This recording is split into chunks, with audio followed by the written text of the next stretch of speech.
Existe um ponto inescapável para a gente pensar a relação entre dados, ativismo e cidades. É até meio clichê para quem estuda o assunto, mas é preciso ser dito: o dado nunca está dado. Parece simples, mas essa brincadeira com as palavras ilustra o fato fundamental de que dados e narrativas são construções tecnopolíticas, que implicam compreender as cidades a partir desses cortes, da existência, da inexistência e da mobilização de dados e realidades do território para atender certos interesses no funcionamento das cidades. Os casos de ativismo que se mostram relevantes nessas disputas, porque sim, são disputas, normalmente são atravessados pelas seguintes perguntas: os territórios estão nos dados? E os dados estão nos territórios?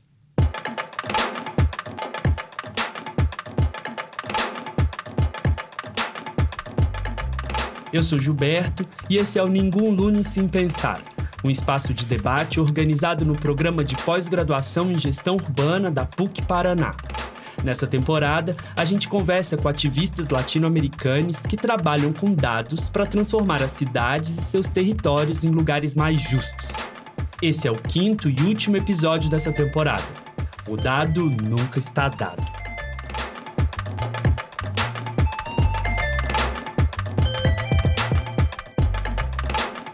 Nesse último episódio, a gente convidou 3 especialistas, amigos e amigas, jararacas profissionais, para debater alguns temas levantados nessa temporada do Ninguém Lunes.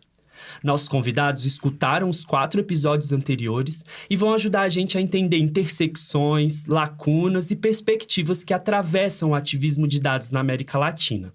A gente está aqui com a Juliana Marques, que é mestranda aqui no programa, é uma das cofundadoras do Mulheres Negras Decidem e Cria da Maré. Fala, Ju. Oi, Podesfera. Juliana na área. Quem está aqui também nos estúdios da PUC é a Mariana Kauchakji. A Mari também é mestranda do PPGTU, é coordenadora nacional do MTST e gestora de projetos culturais. Oi, pessoal.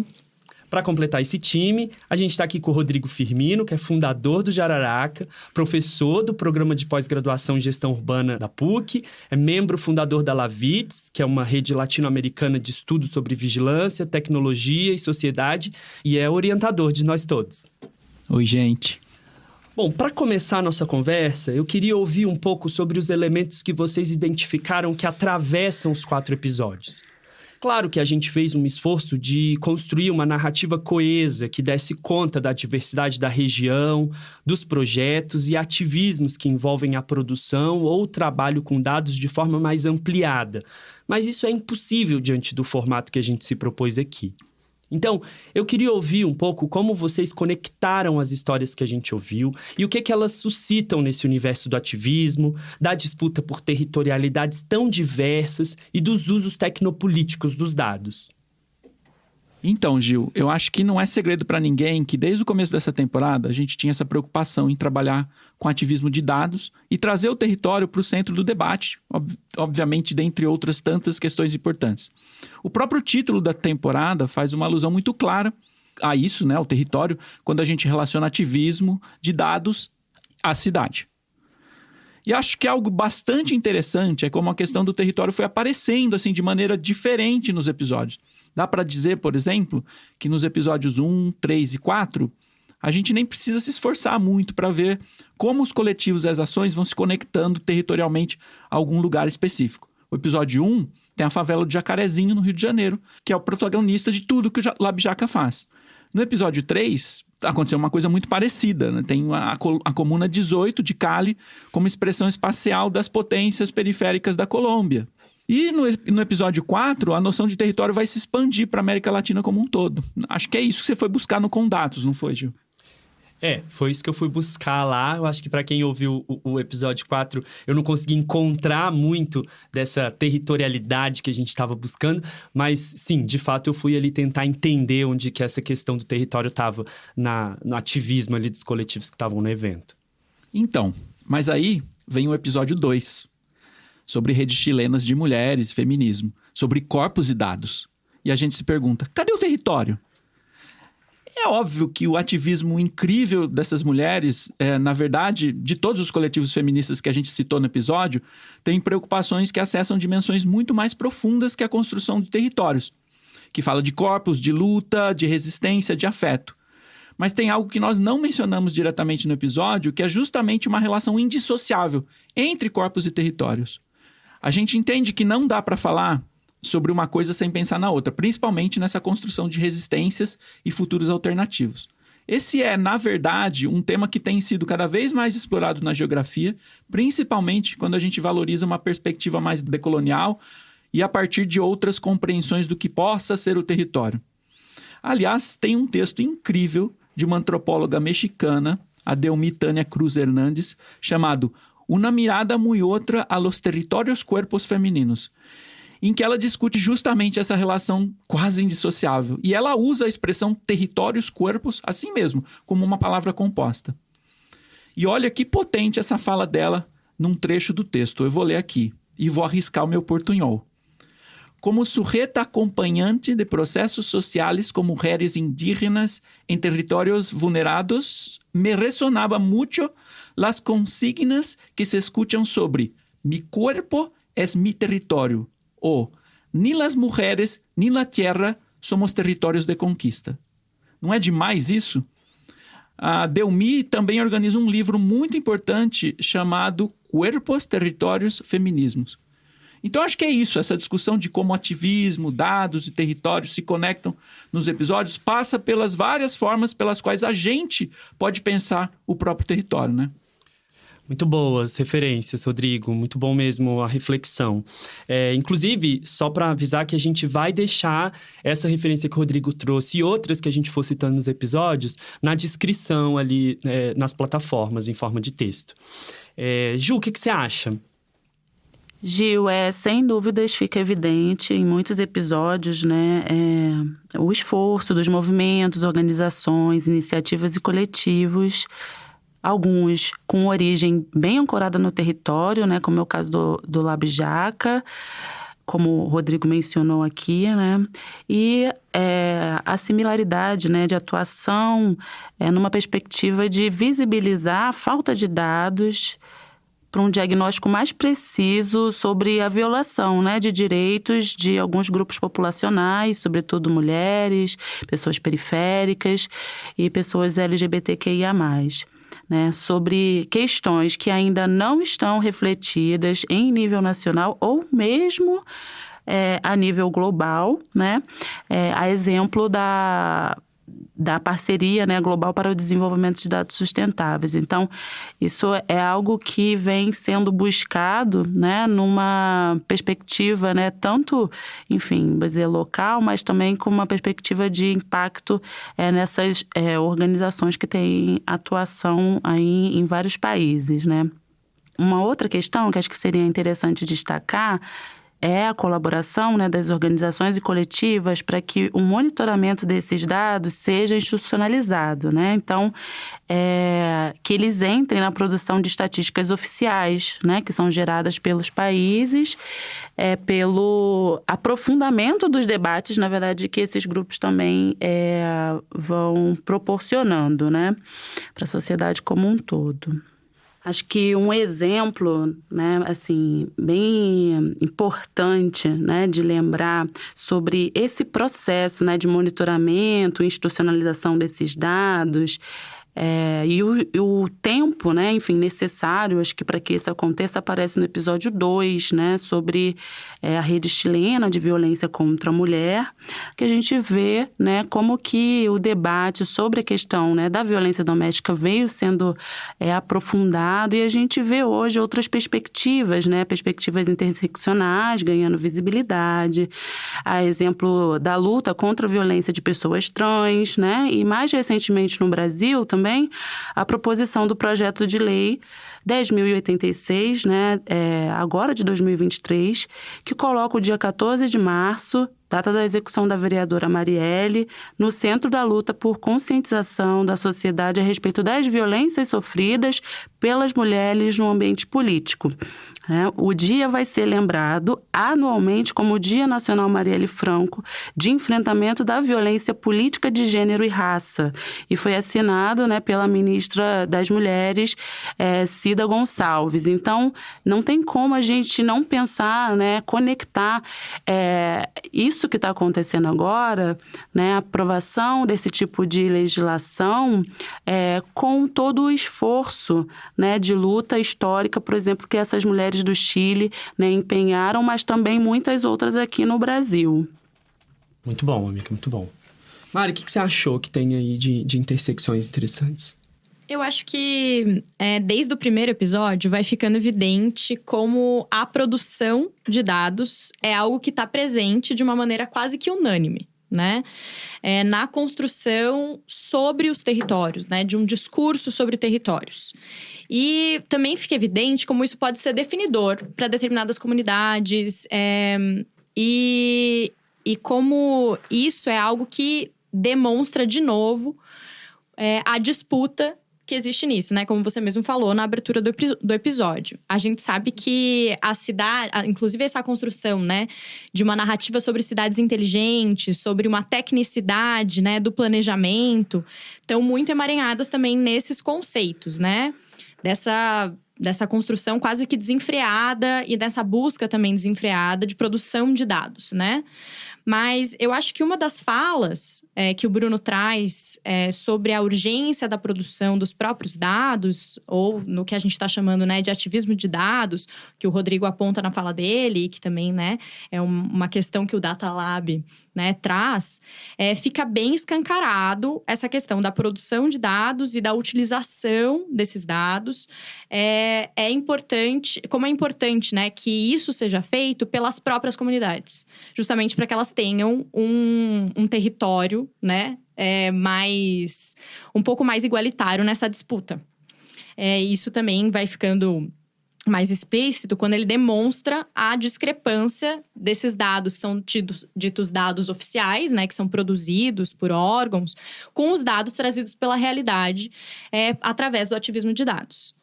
Essa mesma disputa, eu acho que também se amarra com essa questão da possibilidade de representação, que também está apresentada nas falas da Isadora no episódio 2.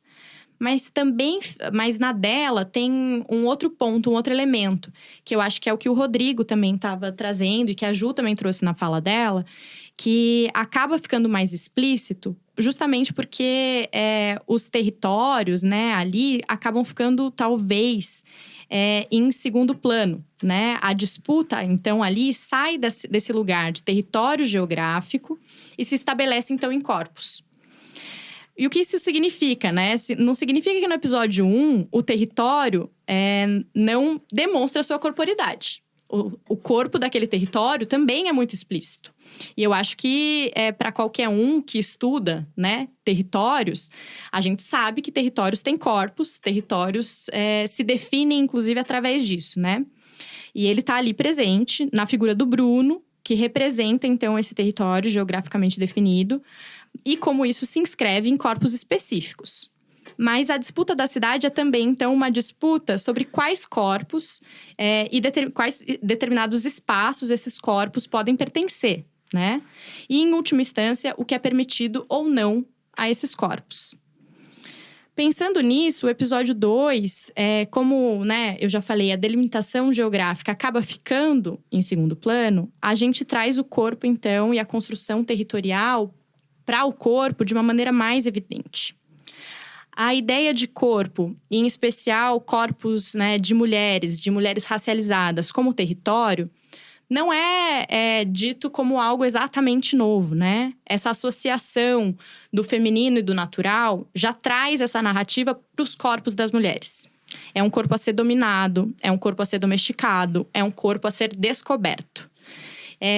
Dentro da área, né, que usa o estudo imagético para pensar construções, né, sobre essas narrativas, sobre a que espaços esses corpos pertencem e como esses corpos são interpretados, né, no mundo, tem uma alegoria muito interessante que, assim, vem desde a época das grandes navegações, que é a alegoria dos continentes.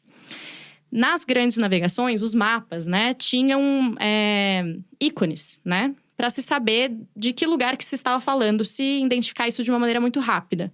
E, coincidentemente, esses ícones, né, eram, na verdade, corpos de mulheres. Era uma forma de representação, geralmente muito estereotipada, dos 4 continentes: América, Europa, África e Ásia. Isso é para dizer que as questões de gênero e raça, elas estão intrinsecamente ligadas a questões territoriais. Então, quando a gente acha que não está falando sobre isso, a gente está escolhendo não olhar para isso, na verdade, né? E o que o episódio 2 acaba, então, deixando mais explícito, justamente que a questão territorial fica um pouco mais diluída, é como o território se inscreve em corpos e é escrito por corpos. Acho que é isso.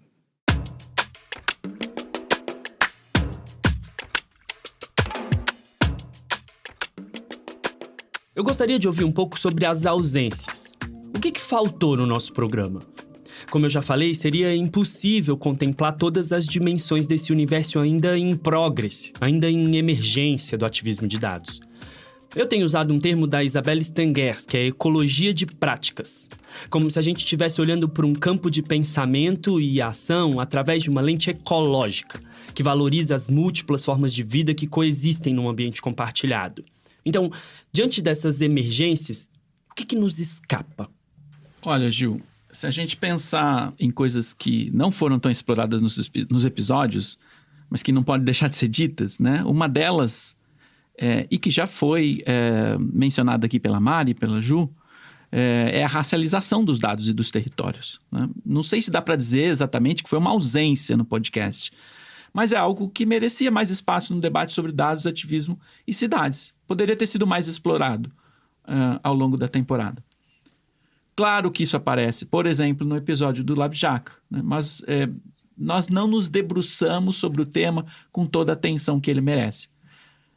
Mas é por isso que a gente tem o episódio 5, né? Para também tratar de questões, ou pelo menos lembrar de questões que são importantes nessa discussão do tema, ou dos temas que orbitam essa temporada, né?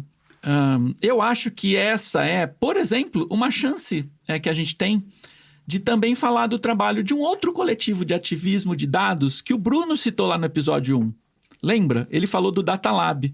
Eu acho que o Gil e a Ju conhecem bem, né? Mas deixa eu falar porque eu sou mais isento que vocês. Dá para dizer, por exemplo, que o Data Lab sempre deu visibilidade para essa relação entre dados, territórios e raça. Para quem conhece o trabalho do coletivo, isso está sempre presente, está sempre atravessando. Um exemplo é o trabalho que eles produziram em parceria com o Instituto de Defesa do Direito de Defesa, o IDDD, chamado Por que Eu?, que investiga o racismo nas abordagens policiais em territórios periféricos do Rio de Janeiro. A pesquisa produziu um relatório com dados muito importantes e inéditos, e eu acho que todo mundo devia conhecer. Portanto, a gente precisa dizer que dados, territórios e racismo estão intimamente ligados, principalmente em países como o Brasil e outros países latino-americanos, e que tem muitos coletivos trabalhando com isso e trazendo o tema para a superfície dos debates. Rodrigo, obrigada por falar do Data Lab mais uma vez nesse episódio. Queria aproveitar e mandar um alô aqui para a equipe do Data Lab, essa organização querida. Clara Saco, um beijo, eu te amo. A provocação agora é para falar sobre ausências, né? O que a gente sentiu falta nessa segunda temporada do Ninguém Lunes, e acho que eu não vou poder deixar, né, de falar do episódio, na verdade, que o Gil teve a oportunidade de gravar presencialmente, né, lá no Comdatus, um evento, né, internacional, e que tem, né, trouxe alguns apontamentos para a gente de uma ausência, né, de representantes de alguns movimentos sociais organizados em torno do trabalho com dados e território, né? E também, né, um aspecto sobre a ausência de racialização desses dados. Ele está ausente, como o Rodrigo falou, em alguma medida, né, nos nossos episódios, assim como um todo, de forma transversal, mas acho que também é um reflexo de como ele está ausente, né,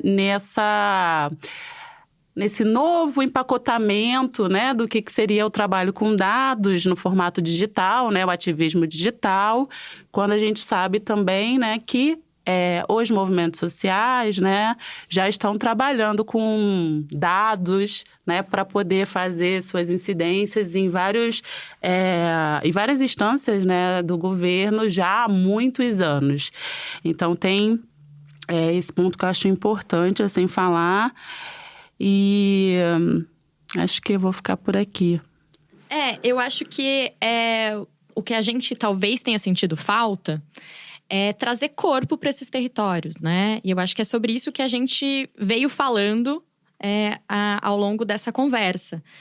E a pensar, então, que como esses territórios são produzidos. Pensar a corporificação desses territórios é pensar como eles são produzidos. E é pensar também quem produz e quem interpreta dados, né?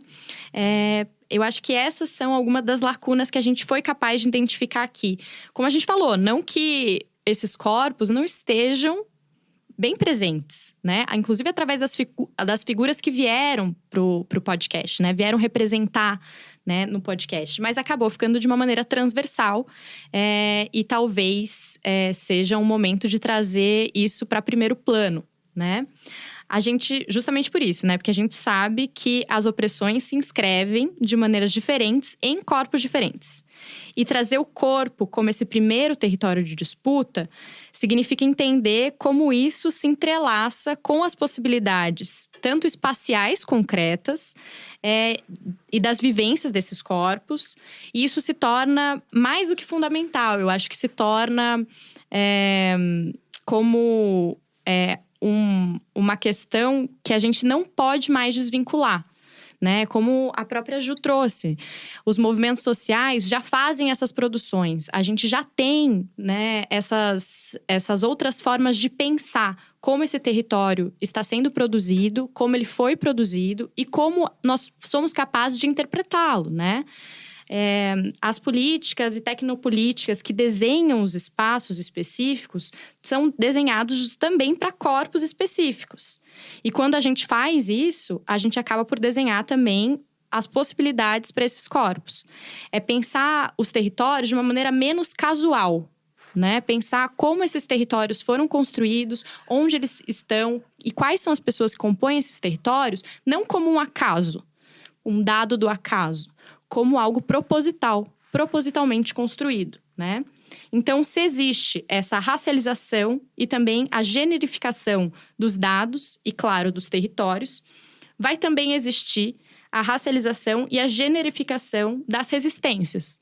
E eu acho que todos nós que temos experiência na prática com isso, a gente sabe quem que está produzindo essas resistências.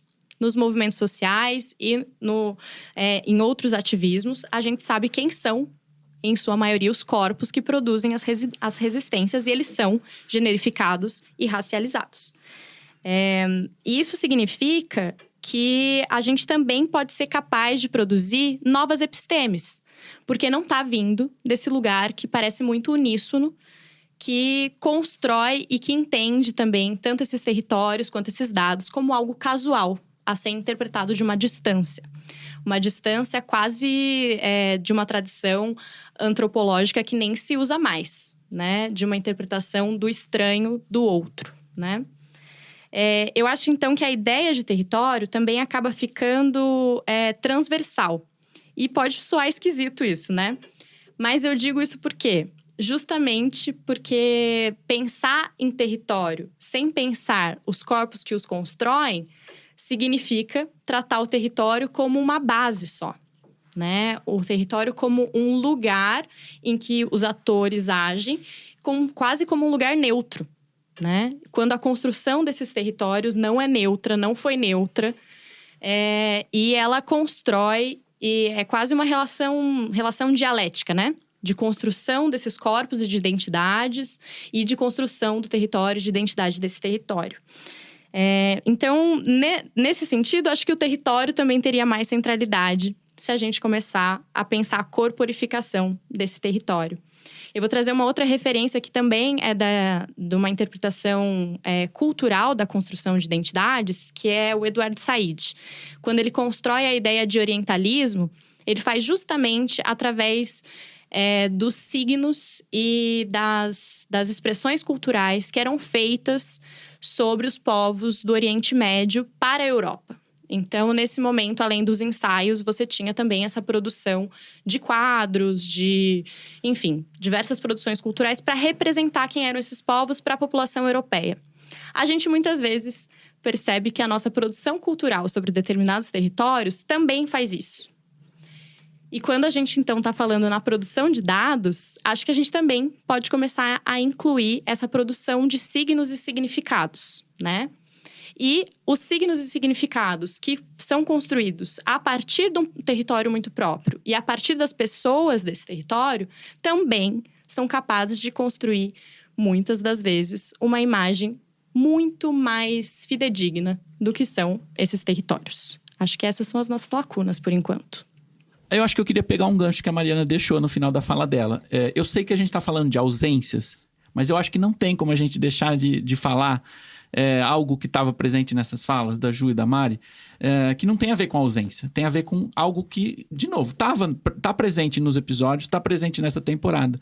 Que é justamente a gente discutir o território não como um palco onde as pessoas se apresentam, onde a sociedade se relaciona e tá ali inerte, como a Mari colocou, neutro, né? Não existe isso, é óbvio. Eu acho que a gente tenta, com esses episódios, materializar. Mesmo que a gente esteja falando só no áudio, no podcast, acho que dá para materializar esses corpos, essas diferenças, essas complexidades que estão presentes e constituem o território, né? E, de novo, vamos colocar uma referência aqui, né? A gente trabalha muito com os conceitos de territórios, o conceito de território usado do Milton Santos, né?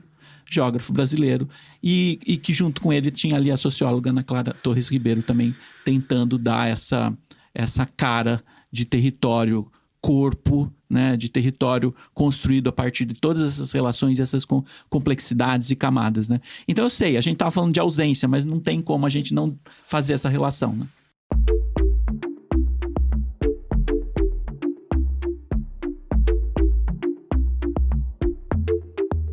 O Ninguém Lune Sem Pensar é um projeto idealizado pelo professor Clóvis Ultramari, aqui do PPGTU, que acontece desde 2016.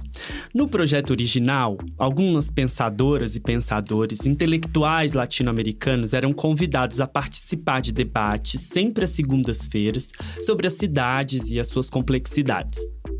O evento deixou de acontecer na pandemia e em 2021, quando eu cheguei aqui no programa, junto do professor Clóvis e da Manu Massuqueto, que também está trabalhando nessa temporada, a gente transformou o Ninguém Lunes num podcast. As outras edições podem ser acessadas no YouTube e a primeira temporada nos tocadores. Durante os debates nos Encontros do Jararaca, em 2022, a gente entendeu que o podcast podia ser uma ferramenta legal de divulgação científica. E aí veio o convite de assumir a produção dessa temporada. Então, eu queria aproveitar que a gente está chegando no fim desse episódio e da temporada para perguntar para vocês, o que mais cabe nesse formato? O que ainda dá para propor nesse espaço? Eu acho que a gente meio que já foi dando dicas, né? Conforme a gente foi falando. Os nossos desbotamentos se encontram justamente nessas lacunas que a gente foi trazendo. O que é central para esses territórios, né? Ou então o que é central desses territórios. Quem os faz, quem os produz, quem os reproduz, quem é capaz de definir esses territórios e quem é capaz de resistir a essas definições, né? Eu acho que é urgente mesmo pensar sobre a corporificação dos territórios. E, além disso, eu acho que o episódio 4 também faz um alerta pra gente sobre como estão sendo produzidos esses dados sobre, né, os territórios e como isso vem sendo usado. a gente pensar que muitas vezes algumas comunidades e territórios são tratados como mera mina de dados, né? A gente tem alguns exemplos de universidades, inclusive internacionais, querendo mapear determinados territórios super distantes da sua realidade geográfica, a troco de quê? Para quê? Né? Para onde vão esses dados? A quem servem esses dados? E eu acho que os movimentos sociais e todos, né, que embarcam no ativismo de dados têm sempre um ponto de tensão com relação a isso. E que talvez seja legal de explorar também. Que é isso, quanto mais dados se produz sobre aquela comunidade, sobre aquele território, mais dados você está dando sobre essa realidade. E quem vai usar esses dados? Né? Então, ao mesmo tempo que o ativismo de dados e a produção própria de dados é um lugar de resistência, ela é um lugar de resistência facilmente usado contra você, né? Mas aí não se produz dados? Você fica na mão de quem produz os dados? Não se compartilha esses dados? Eu acho que são questionamentos que eu não tenho respostas. E eu acho que, né, inclusive para mim, nesse momento, eu acho que a gente tem que produzir. Mas, ao mesmo tempo, a gente tem que ter muito cuidado em como se disponibilizam esses dados e qual é a nossa estratégia com esses dados. Mari, perfeita. Eu tenho um incômodo, uma questão, né? Enfim, que eu acho que seria importante no futuro a gente refletir, assim, que é sobre essa questão de uma associação, né? É muito mais direta, né? Ao corpo, né, numa associação muito mais direta, né, ao corpo, quando a gente está falando de dados de grupos minorizados nas dinâmicas de poder. Né? Como se, né, as pessoas, na verdade, que ocupam os espaços, né, de tomada de decisão, elas não tivessem, né, um corpo. Então, acho que é importante refletir sobre isso. É óbvio que a gente vem sempre tentando nomear, né? São homens, brancos, em sua maioria, né? Com uma idade mais avançada e tudo mais. Mas tem um aspecto que eu acho que ainda prevalece, né? Na geração de dados e reflexão, eu acho que, sobretudo, em políticas públicas, em determinado momento, que esses dados, né, quando a gente fala desses dados, eles são tratados como dados representativos da população, dados qualificados, né? Então, será que existe, né, ou já existiu algum horizonte diferente dessa associação, né, do corpo muito direta, né, a grupos minorizados nas dinâmicas de poder? Não sei. Então, acho que eu fiquei com essa provocação do Gil, né, no episódio 3, que ele começa falando, né, o conhecimento é uma armadilha. Então, eu tô tentando sair dessa armadilha. Acho que dava para encerrar com essa frase, né, gente? Mas assim, tem tanta coisa que pode ser mais explorada a partir do que a gente ouviu nessa temporada, né? Ou até nas outras edições do Ningu Lunes. E como a gente já falou aqui, eu acho que os episódios eles despertam mesmo várias curiosidades e vão disparando sugestões de temas de pesquisa sobre como entender, nesse caso dessa temporada, né? Como entender tecnopolítica dos dados e como isso pode ser feito de uma forma que não exclui os territórios e os corpos periféricos, muito pelo contrário, que é o que vocês duas acabaram de falar, né? E acho que, como também ficou claro no episódio 4, e a Ju até fez uma provocação aqui sobre o Condatos, né? Há muitas dimensões dessas relações entre dados, ativismo, que a gente precisa entender melhor, acessar e, principalmente, problematizar. E, claro, se a gente considerar o próprio podcast, Ningu Lunes, Sem Pensar, e sobre o que importa entender sobre as cidades latino-americanas, o universo de possibilidades é ainda mais amplo. Mas eu acho que tem uma urgência em tratar temas de raça e gênero nas cidades, de falar sobre interseccionalidades e espaços. Isso apareceu muito aqui nas nossas falas, nas nossas reflexões sobre o podcast. Então fica aí a dica ou talvez o spoiler para a próxima temporada.